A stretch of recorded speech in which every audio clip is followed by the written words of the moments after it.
I'm Anna Mahtani and I do research in lots of different areas of philosophy, including decision theory, epistemology, philosophy of language and welfare economics.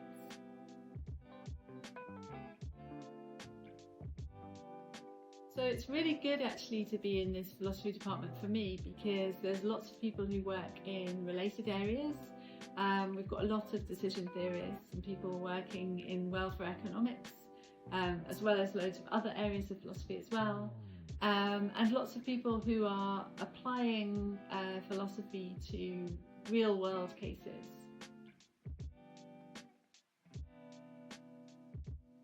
So the objects of credence, well, credences are a type of probability. They're sort of subjective or epistemic probabilities or degrees of belief. So you might have a credence of 0.5 that if I toss this coin it will land heads. You'll have a certain credence that it will rain tomorrow and so on. And in the book, first of all, I argue that the objects of credence are opaque. And what that means is, in a way, we don't really have credences about objects in themselves, but rather in objects under a designator or description or name.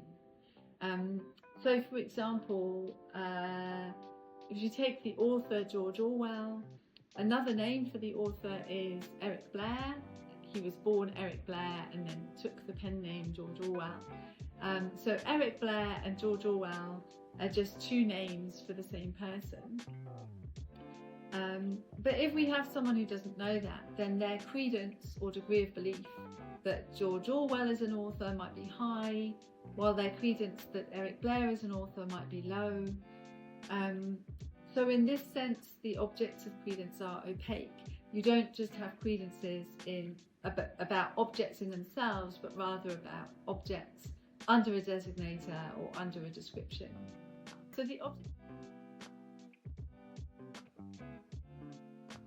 So I'm not the only person who thinks that the objects of credence are opaque.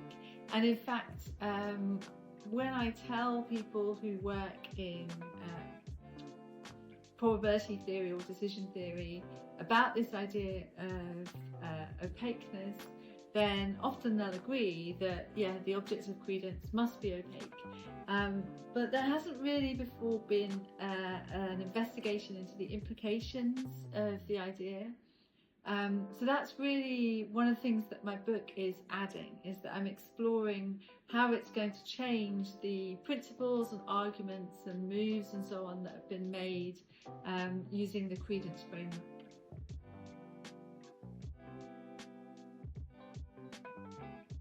Yeah, so this is a new area of research for me, which I've just recently got interested in. So, as I say, I work in decision theory, and I think that decision theorists should be able to try to help when there's really difficult decisions. And one area where decisions are really difficult is when someone has dementia. So it can be hard for the person with dementia to make decisions themselves. Sometimes decisions are made on their behalf or collaboratively with a carer or family member. But then there's this question over how the decisions should be made. So it might be that a person always wanted a certain sort of life for themselves, for example, until they develop dementia, and then after developing dementia they seem to change their mind. And that might be because they've lost information due to their dementia, or it might be that they've gained information maybe about what it's actually like to have dementia, or it might be a simple preference change. So if you're making decisions on behalf or with someone who has dementia, then there's an interesting question about which preferences you should be listening to. Is it the preferences of the person at the time or the preferences of their earlier self?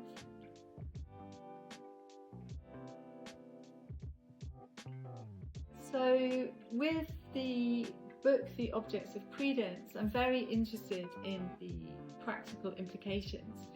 The credence framework, like the probability framework, has been used in all sorts of practical ways, by scientists and policymakers.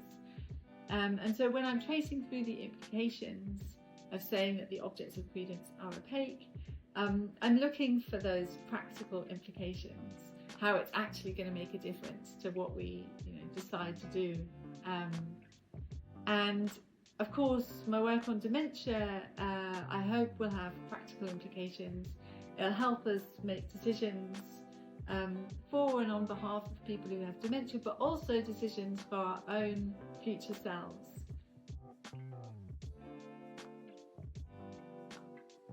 So I always like working collaboratively. I really enjoy talking about philosophy and getting feedback and ideas from other philosophers.